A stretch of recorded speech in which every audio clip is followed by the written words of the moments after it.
Halo teman-teman, selamat berjumpa kembali bersama saya Tantan Nugraha di video pembelajaran Pandas. Nah, teman-teman, di video pembelajaran kali ini saya akan coba membuat tutorial bagaimana cara kita menggunakan Pandas sebagai salah satu library pemrosesan data. Nah, oke teman-teman, di sini tidak berlama-lama kita akan coba mulai ke tutorial bagian yang pertama. Nah, di tutorial bagian yang pertama ini, kita bakalan coba membaca sebuah file CSV ya, yaitu file separate values. Jadi, si filenya itu dipisahin sama koma tiap kolomnya itu ya, seperti itu. Dan di sini kita akan coba gunakan Google Colab untuk melakukan penulisan kode yang akan kita tulis menggunakan library Panda itu ya. Nah, teman-teman, langkah pertama yang perlu kita lakukan di sini, karena kita menggunakan Google Colab, jadi kita perlu melakukan mounting ke cloud, penyimpanan cloud-nya ya, cloud storage-nya, yaitu ke Google Drive. Nah, maka langkah pertama yang perlu kita lakukan di sini, teman-teman, kita tulis kode from google.colab import drive ya, drive.mol content drive yang ini ya teman-teman. Kita coba Ctrl C saja, kita copy paste saja. Nah, lalu kita paste ke sini. Lalu kita coba jalankan, coba kita running. Nah, kita tunggu, nanti akan ada arahan kita untuk mengkonekkan ke Google Drive-nya. Kita continue saja, continue.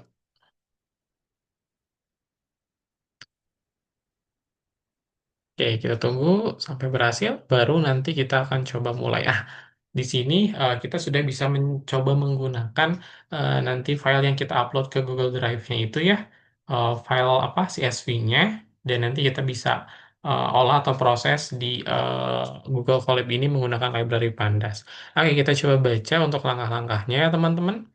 Nah, di sini untuk langkah yang pertama, kita akan membaca data dari sebuah file CSV itu sendiri ya.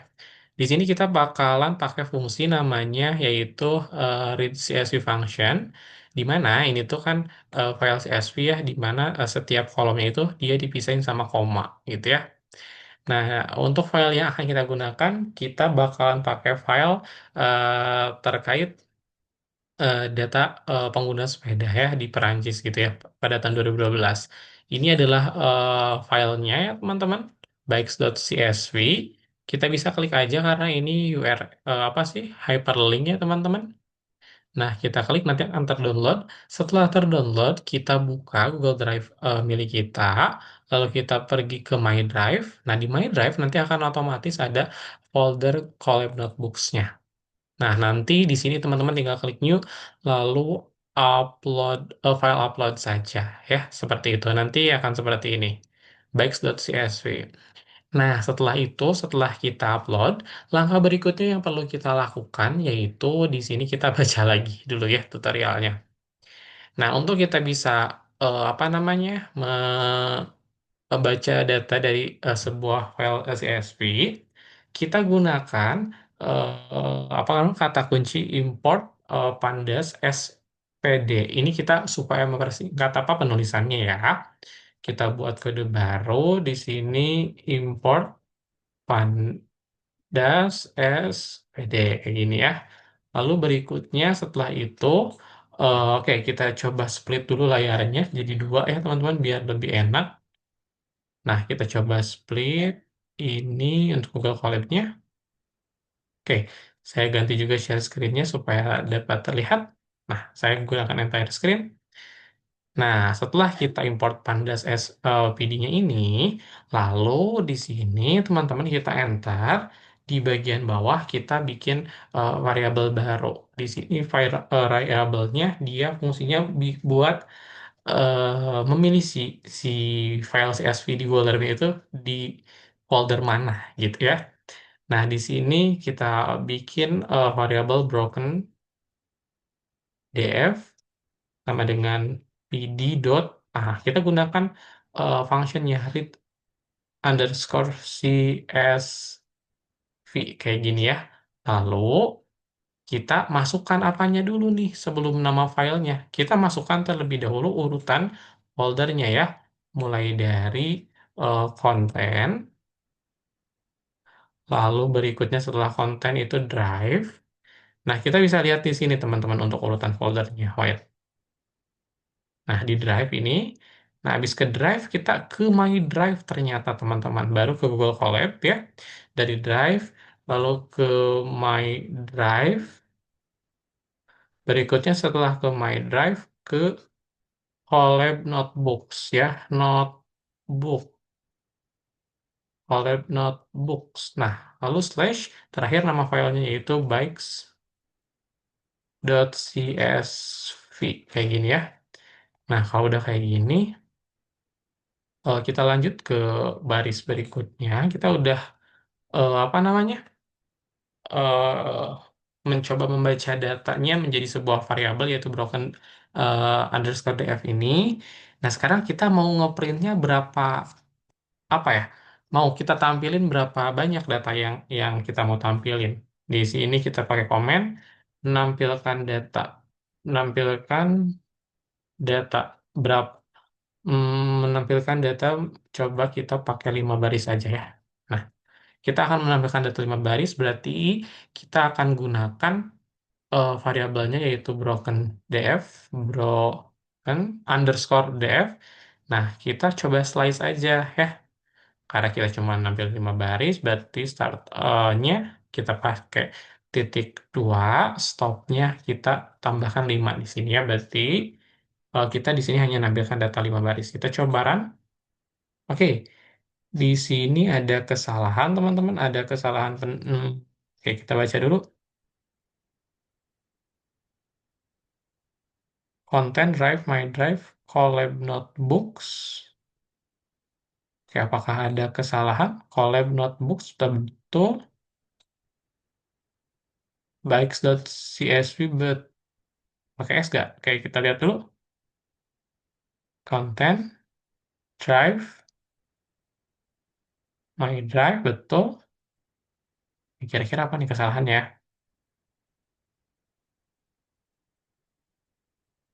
Oh, di nama filenya sepertinya ya ini ya. Oke, kita coba lihat ke project saya sebelumnya untuk memastikan konten, drive, my drive, collab notebooks. File nggak ada ya? Wait. Kita coba run lagi maunya. Oke, kita run lagi.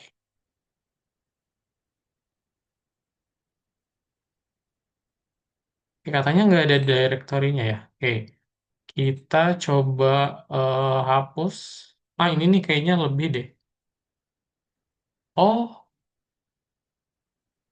collab L-nya satu, betul. Content drive, my drive udah betul. Oke, coba kita run lagi. Kita coba nggak kasih spasi. Ini kan tetap salah ya.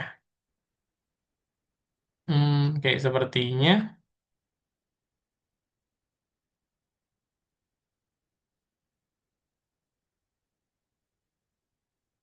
Oke, kita coba kopikan saja dari sini. Apakah ada kesalahan? Oke, kita coba kopikan ya si pet filenya ini. Oke, kita coba kopikan dari project sebelumnya. Nah, kita Ctrl C, kita Ctrl V. Oh, dari sini nih, wait. Copy,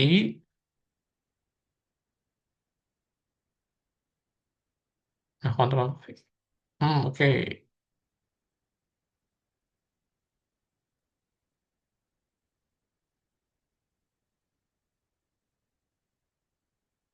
Oke, kita coba copy lagi. Copy.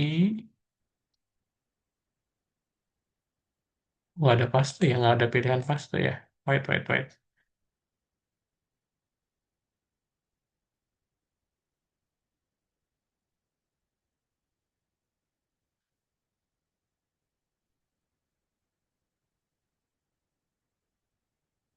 Kita copy, kita Ctrl V, lalu kita run.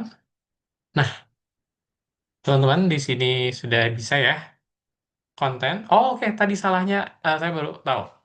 Kita di awal tadi nggak pakai slash ya, jadi apa namanya? Jadi nggak kedetek ya. Oke, kurang lebih seperti itu. Jadi nanti akan ditampilkan kurang lebih 5 baris data dimulai dari indeks ke 0 hingga indeks ke 4 ya teman-teman.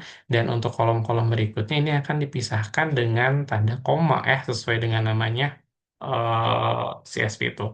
Nah, setelah tadi kita membaca datanya ya, di sini kita kan pengen nih melihat data itu lebih rapi gitu ya, data apa namanya, data yang kita read itu lebih rapi dalam bentuk table.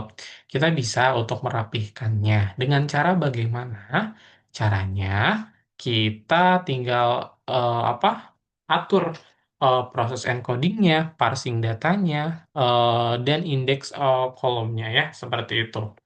Oke, caranya di sini kita bikin kode baru. Di bawah di sini kita coba bikin variabel baru yaitu fix ya, yaitu fix underscore df. Lalu di sini sama kayak tadi kita apa namanya nge-read dulu si datanya ini dari filenya ini ya, kita copy selection. Nah, tapi bedanya di sini setelah kita masukkan nama filenya ya, memasukkan path filenya, kita berikutnya tinggal masukin apa yang perlu kita rubah menjadi sebuah tabelnya itu ya, supaya menjadi lebih rapi. Di sini untuk bagian shape-nya ya atau separationnya kita tambahkan dengan titik koma ya. Karena awalnya dengan koma, sekarang kita dengan titik koma. Lalu berikutnya untuk encodingnya kita ubah menjadi Latin 1, encoding sama dengan Latin 1. Nah, habis itu kita akan coba melakukan parsing data, teman-teman. Artinya di sini kan datanya itu awalnya itu seperti ini ya, teman-teman. 01/01/2012 kita akan coba parsing data tersebut menjadi pemisahnya itu adalah strip, teman-teman ya. Nah, di sini caranya tinggal kita parse date aja. Parse dates. Nah, kayak gitu ya. Sama dengan, nah kita coba isi ini pakai parameter date-nya. Karena yang akan diparsing itu adalah date-nya ya, teman-teman. Lalu kita kasih koma lagi. Nah, di sini kita akan coba memastikan pada bagian tanggal, bahwasannya bagian awal itu, data pertama dalam sebuah tanggal itu adalah hari ya, kita eh, buat itu menjadi hari. Berarti di sini day first, sama dengan true ya. Terakhir indeks kolomnya. Jadi nanti si kolomnya itu akan diurutkan berdasarkan indeksnya apa, yaitu tanggal. Berarti di sini indeks underscore call sama dengan date ya. Nah, seperti itu. Habis itu, wait. Nah, habis kayak gini, kita tinggal ngapain? Kita tinggal print aja ya si variabelnya, yaitu fix underscore def. Kita, mohon maaf, kita slice. Mau berapa baris? Kita 5 baris aja kayak tadi ya. Lalu tinggal kita running. Oke, answer minute. Oh, oke, di sini sepertinya ada. Oke, kita coba bikin satu baris aja ya untuk file, maaf, untuk apa namanya? Untuk parameternya ini. Nah, kita bikin satu baris saja. Oke, bentar-bentar. Ini sudah betul. Oke, ini kita ataskan.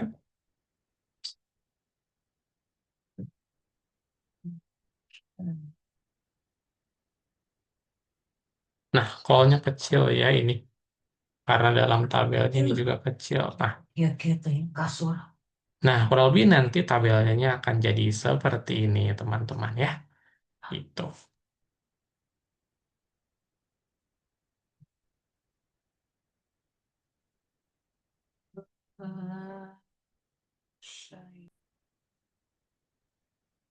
Oke, teman-teman, setelah tadi kita coba menampilkan data dalam bentuk eh, tabel, ya teman-teman. Sekarang kita akan coba melakukan tutorial untuk memilih sebuah kolom ya.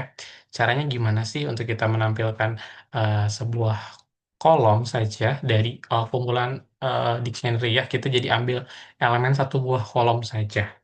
Nah, caranya kayak gini. Pertama-tama kita coba bikin kode baru aja dulu. Nah, di sini kita tuliskan nama variabel yang kita buat untuk menampilkan tabelnya itu ya. Nama variabelnya apa? Tadi kita gunakan nama variabelnya itu adalah fix underscore df ya, data frames. Nah, bisa kita tulis fix underscore df.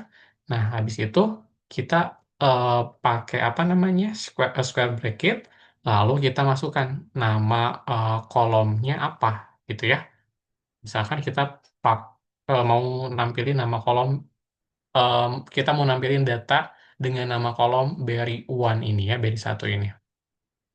Nah, habis itu tinggal kita run saja, maka kita hanya akan menampilkan kolom berry satu ya dengan apa bukan parameter dengan apa indeks kolomnya itu date. Di sini ditampilkan kurang lebih ada 310 baris dengan satu kolom ya. Kayak gitu. Nah, berikutnya kita akan melakukan plotting kolom. Maksud plotting kolom ini apa sih? Kita bakalan coba bikin apa namanya si kolom ini dalam bentuk grafik ya teman-teman. Jadi dengan grafik itu sebetulnya kita akan coba lebih mempermudah dalam melakukan pemrosesan data untuk menghasilkan keputusan ya. Nah, di sini kita bikin kode baru aja. Nah, karena kita bakalan pakai grafik, kita bakalan mau nampilin grafik, maka di sini kita gunakan library matplotlib.pyplot ya, kayak gitu. Kita coba kopikan saja teman-teman untuk library-nya, import pandas as pd, import matplotlib.pyplot as plt ya, kayak gitu. Nah, seperti biasa, di sini kita baca dulu nih, kita baca dulu si kolomnya kayak tadi, kayak gini ya. Nah, kayak gini, kita baca dulu si kolomnya, kita coba kopikan saja dari sini ya. Kita baca dulu si kolomnya, variabel kolom, fix underscore df. Lalu setelah kita baca kolomnya, karena kita akan mencoba untuk menampilkan apa namanya plotnya ya, grafiknya. Di sini, di bagian akhir, kita hanya tinggal tambahkan dot plot. Itu adalah functionnya ya, teman-teman. Kita sesuaikan dulu untuk fix depth-nya itu apa sih yang mau yang ditampilkan grafiknya itu. Kita akan coba tampilkan grafik kolom berry one ya, berry one, berry satu ini. Nah, untuk menampilkannya di sini kita tinggal tambahkan titik plot aja. Plot buka kurung tutup seperti itu ya. Nah, nanti tampilan grafiknya atau plotnya seperti ini ya, teman-teman.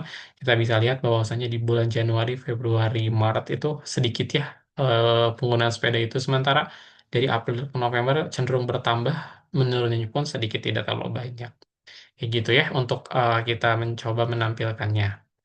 Nah, kalau ini kita menampilkannya secara default ya.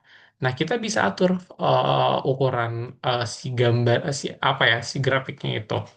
Caranya gimana? Kita tambahkan parameter yaitu namanya fix size ya. Nah, caranya gimana untuk menambahkan parameter itu? Oke, untuk menambahkan parameter itu, kita coba buka dulu kode barunya. Nah, kita coba tuliskan nama variabel untuk membaca datanya yaitu fix underscore df ini. Lalu kita gunakan function yaitu function plot untuk menampilkan tadi dengan parameternya itu adalah fix size ya. Nah, fix size sama dengan kita masukkan saja panjang dan lebarnya itu 15,10 misalnya kayak gini ya.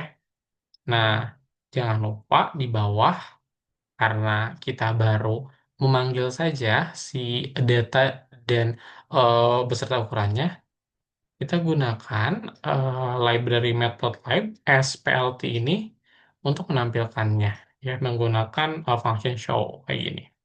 Lalu tinggal kita run.